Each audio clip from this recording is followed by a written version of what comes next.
this is Roger. Thanks for dropping by. Sunday orchid chat today. Hasn't got a subject. We could do the news. What's coming up in the week ahead? Nothing. I have no plans. So today's news is there is no news. First Orchid Society show of the year on Saturday, next Saturday, which is going to be very difficult if I can't attend, because I have to take all the pictures to go in the Society's magazine for the show report. That would be difficult to get somebody else to do. But depending on what happens with Hannah in hospital on Friday, I might be doing a dash up there. So that's an unknown. I'm hoping that everything is going to be okay and other family members can report back and say everything's okay, in which case I can go and visit on Sunday, in which case next Sunday's Orchid Chat might be on Monday. You following this? So next weekend is a little uncertain, a little difficult to predict, but plan is to go to the show on Saturday as normal, and possibly visit on Sunday. We shall see. What I thought I'd do today is, people join this channel, people also probably leave this channel and go elsewhere, but new people coming in see me pick up plants or point the camera at plants, normal circumstances, and talk about them. That's what I do, but have got no idea what's actually in here as a whole thing. So I'm going to, the subtitle for today's Orchid Chat is, Does Roger Need Tags? And I've always maintained I don't need a tag on that plant, I can remember it, but I get caught out. So I am going through the motions of putting tags on plants that I know what they're called as I pick them up. So I thought I'd just go around the genera that live in here, because there are some that hardly ever go on camera. And some of those people might have never heard of, yeah? Although I don't have much that you would class as unusual. So there's two vandas up there, not in bloom at the moment. Strictly speaking, one is an Ascoscenda, which is an Ascocentrum crossed with a vanda, but as the Ascocenda centrums were renamed vandas across the board, it's a vanda. So I've got two vandas. This top shelf here has got my pinguiculars on it, and then what lives in there are some Oncidium alliance types, my one and only Neophonetia falcata, which I think I'm actually going to give to somebody. It does nothing for me, quite honestly, despite being a variegated one and quite a reasonable sized plant, but I know somebody who would like that a lot better than me and actually has quite a collection of the different varieties. So it would fit in there better than it does here. And then the rest of that shelf is Dendrobiums and Oncidium types. I'm not going to go into each individual one, I'm doing genera. But the Dendrobium types that are on that shelf, there's the Chrysotoxum and a couple of Nobiles so far. Next shelf down is a half shelf, and living on there are my three Sarcochilus. Some people may not have known I had some of those. I've got one species, Hartmannii, that's got a spike growing, and the other two are complex hybrids, one of which has a spike just showing. The rest of that shelf are two miniature Paphiopedilums, a couple of Restrepias, and one oddity, which is a Pleurothallus type, which is going to get snuck in a box for somebody when I send the box off. Then coming down from there are my larger Restrepias, some Masdevallias, and a Dracula, and a couple of little Miltoniopsis, including my only Miltoniopsis species. So that's what lives down there.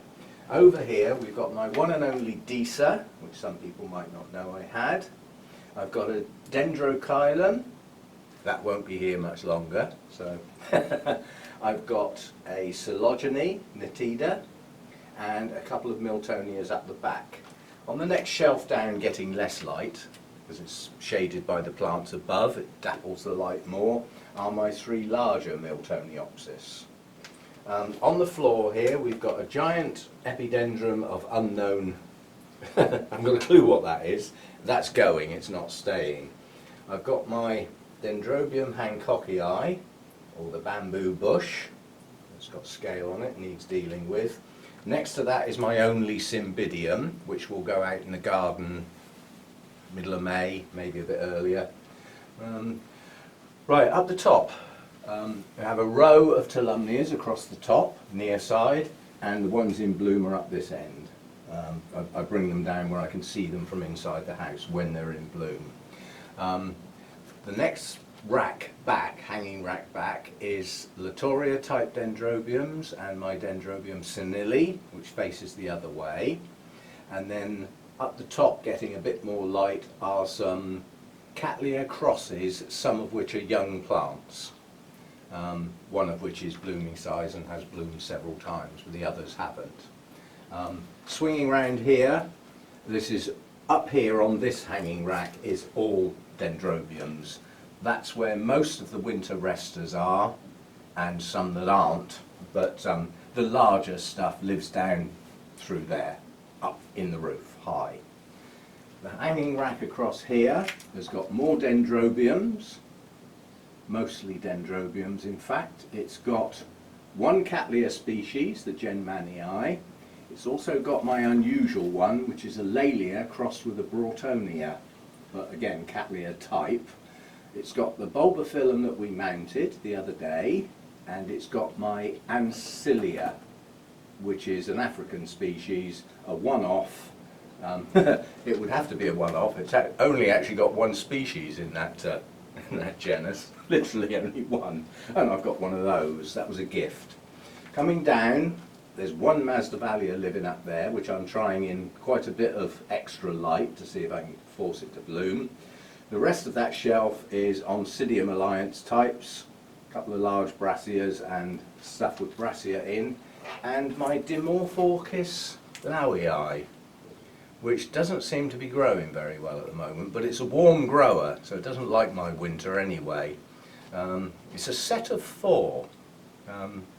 A friend in Italy actually bought 4 of these for 4 YouTubers. The idea that we all try and grow it in different environments. Rachel's got one in Ireland, if she's still got it. I've got one in the south of the UK. Danny's got one in Cyprus. And John Greco's got his in, sorry, Spain, not Italy. Come on, wake up. Spain. Yes, so that's the 4. And once a year we sort of video how they're doing and put the videos up together. That tradition may not continue. It depends. Right, going down the shelf. Next shelf down is Oncidiums and Miltonias, and one true Odontoglossum, although it's a cross, and my Epidendrum that's in a bad way. Below that is the big bulbophyllum, Wilbur-Chang, and my my Coelogene cristata. Sorry, I stopped talking because I think one of the blooms is opening, so I might have to dig that out. And where I'm going to put that, I'm not quite sure. You'll have to go up there, I think. But I'm not having blooms buried on the bottom shelf, especially when they're attractive. So I will dig that out later. So coming around here then, top shelf and that top shelf, that's all Cattleya types.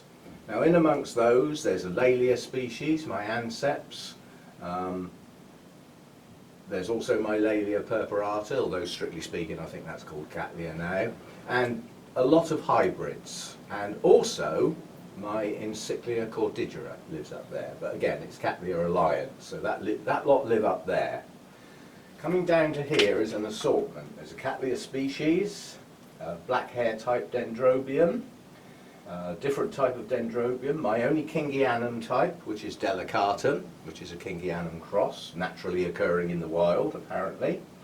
I've got my Rhynchostylus and my Bangkok Sunset, which is a Rhynchoredes, whatever one of those is. That's that shelf, and tucked up behind these blooming Tolumnias is my Psychopsis. Yeah? which is, it's getting quite a bit of shade there at the moment. I'm trying to establish it, yeah, and get it to grow some roots. So I'm not putting it in higher light yet, although it doesn't need high light, it needs a bit better than that. And then right down on the bottom is my big Coelogene, the Moriana, and another, what is that? It's actually classed as an Odontoglossum, Nat Eviem. And it may still be called that, I don't know. If not, then it'll be an Oncidium, because they all got renamed. Over on this shelf there's an Oncidium species that was a gift that I cannot remember the name of, but it has got a tag in it. A couple more Dendrobiums, including another black hair type. There's also a Phalaenopsis type in there, and another sort. My mounted Phalaenopsis live down there, a few of those. This hanging bit here, this is in fact, I hope it's got a label, no it flipping hasn't. It is a Epidendrum lanilipipes or something that one's called. That was a Christmas thing, so I haven't had that one long. Raffle prize. Then there's a couple of Miltonias, and then my Nocturnum, that strictly speaking isn't mine, because that's going to somebody else. Got my only surviving Zygopetalum, another big Bulbophyllum, the Elizabeth Ann Buckleberry. Up here we've got an assortment of smaller Dendrobiums, including some seedlings that were a gift. My other black hair one, Frosty Dawn. My, come on brain, Harveyanum. And also my Odontoglossum crispum, which is now Oncidium alexandrae, which is just about hanging in there. Then we've got the only Latoria that's doing reasonably well, the Alexandriae. Oncidium twinkle, a Paphiopedilum in bloom, Mordier. Up here, various Oncidium types. Up this bit here, we've got mainly Oncidium types with a couple of Dendrobiums dotted around. There's a couple more Latoria types up there. My Victoria Regina. There's that very rare one that was gifted, Fanginense or something. Very, very unusual one. Comes from one valley on one mountain in China. It's the only place it's ever been found, and it's a recent discovery, so there's not a lot known about it, or not a lot published about it yet. And my Kaneko Dendrobium lives up there. So that's what's in here. Now obviously I didn't point the camera at them all and show them, but it's to get a feel of the sort of things. Now predominantly in here are Oncidium Alliance, big hit with the Dendrobiums, and Cattleya Alliance. All the other types that live in here are just one or a few of. So, you know, I haven't got lots of anything else. The three main things in here are the Dendrobiums, the Oncidium Alliance, and the Cattleya Alliance. That's the big ones. I mean, going over the numbers, I'm not counting the Dendrobiums and the Oncidiums and the Cattleyas, but the other types, I mean, there's a couple of Draculas, a couple of Sarcochilus. What have I got? 5 or 6 Restrepias, 3 or 4 Miltoniopsis, although that's strictly speaking that's Oncidium Alliance, so they can be lumped in with those. A couple of Epidendrums, 1 Encyclia, yeah, only one. 1 Ancilia, 1 Psychopsis, quite a lot of Tolumnias, yeah. And 3 Coelogenes, just 3, yeah? 3 Bulbophyllums at the moment, but one of those is to go to somebody else, so that leaves 2. Probably won't get any more, yeah? So that's the sort of state of play. And you can see from that I don't tend to go for the unusual. The reason being, the more unusual stuff, it's more difficult to find out how to look after them. And sometimes impossible, because you can find next to nothing written about them.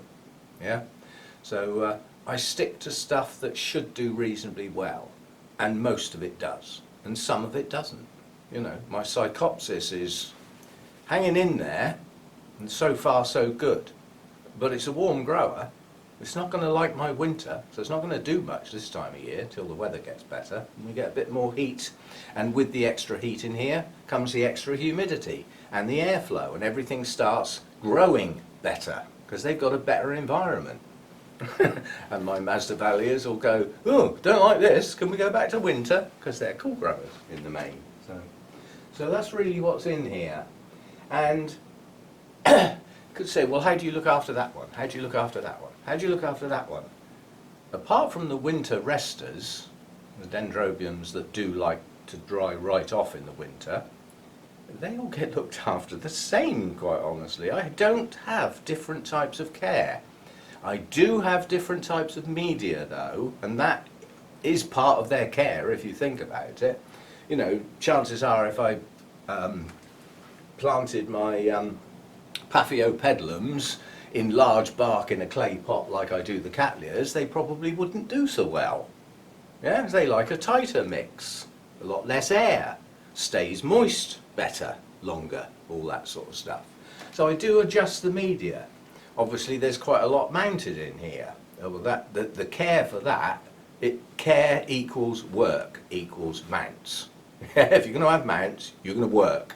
And the work is the care. It's keeping up with the watering and the feeding when they're drying out every day. You've got your work cut out, especially if you've got quite a high number like I have. And in the heat of the season, I get a sprayer out and I spray the base instead of a full water. Yeah? So, but yeah, the decision really is what to pot them in or whether to mount them or pot them. And after that, their care follows. You've got to adjust light levels. I've got some that like a lot of light. That's why the Cattleyas are up the top here. Yeah, higher light up there. I got told off last year for giving my Oncidium types, especially the Miltoniopsis, too much light. So they're getting quite a bit less this year. They're coming down a level. Yeah, so they're going from the good to high light to the good to medium light. They're just coming back a step and see if they do a bit better, grow a bit better. And also, I've got to do this year, which I didn't do last year, is keep plants out of the direct line of fire of these two big fans. Yeah? I mean, when the lights come down, which actually is a week's time, well, I'm here next weekend, I might do it, but the lights are coming down. We hit the 11 hours at the end of February, beginning of March. That means I can get my shelf back up here, my hanging rack. But what I've got to watch is the plants that are on that. I had quite a lot of plants on there last year facing this way. They're less than a metre from these two huge fans.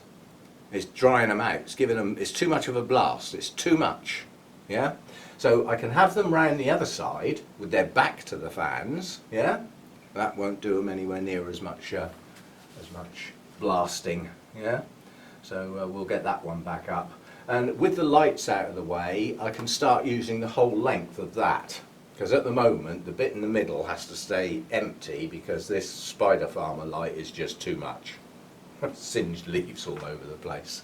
And again, with these two lights out of the way, I can get a little bit more hanging up here. Because I've got to wire the full length there. I don't put them too close to the lights because the lights give off heat. And that heat is extracted via a fan.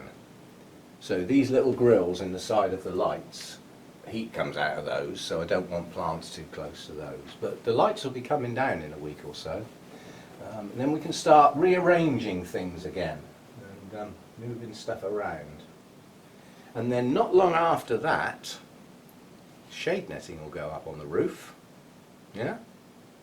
And at first, that will be fine. Shade netting didn't come down this winter. Yeah, I left it on. This year, it's going to be a second layer of shade netting. Too much light in here last year, so I'm going to cut it back. I always used to have 2 layers through the height of the summer when the sun's at its strongest. And I went down to 1 last year on the grounds that the aluminium reflective netting is supposed to disperse, you know, supposed to reflect a lot of the light away. Don't think it does it as well as it says on the box, basically. And that could have something to do with the fact that I've hung it in a non-traditional manner. I've got my stripes going horizontal. It's traditional to hang it that way. Personally, I can't see as it makes much difference. really. The sun doesn't stay still, does it? It moves. Yeah? But anyway, that's how I bought it, as a single piece to go around the whole length in one go. Just makes life easier. But the other shade netting, the green, more traditional looking shade netting, will go underneath this, and then this will go back on top when I put the second layer on, so that the amount of light, direct sun that it does reflect, carries on being reflected. I put the other stuff on top, that won't happen. So that's what I've got in here.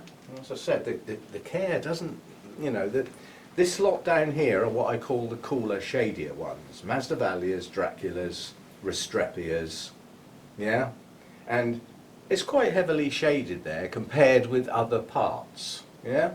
Come the spring, when the sun starts coming round above that fence, these are going to get light in through the side. But come the summertime, when the sun's at its brightest, they won't get that, because the sun will be high enough in the sky that all the plants above will give them filtered light, so they won't get quite so much coming in direct through the glass from the sides. So that's part of the care, is positioning for light purposes, yeah? So, and it won't be long, and Hurricane Hector will have to start doing its job again and start keeping the humidity up. I was going to do humidity today. It's come in as a question, but I think I'll leave it for the Q's and A's, because it doesn't need a long answer. It will suit the Q's and A's a bit better. But yeah, Hurricane Hector's all working, but the humidistat that runs it is not. It's all over the place. The readings are totally inconsistent, and I can't get it to settle down, so I'm going to get a new one, basically, a better one, more reliable, and we'll see how that goes. There's a little shelf I knocked up to keep those two little units on. There's a little humidistat and a thermostat. The thermostat runs the inlet and outlet fan in the summer, in the warmer weather. As soon as the temperature gets up to a certain amount, it fires off both of those, which brings in cooler, fresh air down the bottom and sucks out the hot air out the top. It works like a cycle. Changes the air, tries to keep it a bit cooler. And it's quite successful unless it's hot outside. If the air I'm sucking in is 30 degrees, it ain't going to cool it down in here, is it? Whereas if the air outside is 23, 24, when I get to 27, 28 in here, I can change that air and bring the temperature down a bit, which loses me my humidity to a degree, and Hurricane Hector kicks in and replaces it. So that part of the world is automated. The two big circulating fans are also temperature controlled. Yeah? So as soon as the temperature gets to a certain amount, they kick on and they go off when the temperature drops down again. And with the inlet and extractor fan, those will often kick in and out during the day. As I said, if it's a bit cooler outside, just 23, maybe 22, 23 degrees outside, every time the inlet and the extractor kick on, it drops the temperature down in here. And what I normally do is fine-tune these so that as this reduces the temperature down, these will shut down. And they only come back on in that gap between those two levels, which I vary, but not by much. And Hurricane Hector just fills in the gap. It just brings the humidity up at any point in time that it drops. And the humidity stat was set wrong once, and Hurricane Hector managed to kick on in the middle of the night when I was bobos in bed, and stayed on for some considerable time. And when I came down in the morning, everything was wringing wet with 100% humidity and no fans on. Everything was dripping wet. It was dripping off the roof. I hate to think what it did to the electrics, but I got away with it. But yeah, everything was dripping wet. Luckily we had a sunny day and I managed to dry it all out again. That was too much humidity. There were probably about 8 or 9 plants in here that probably actually enjoyed that. That would be the Restrepias. They're quite happy at 95%. Yeah?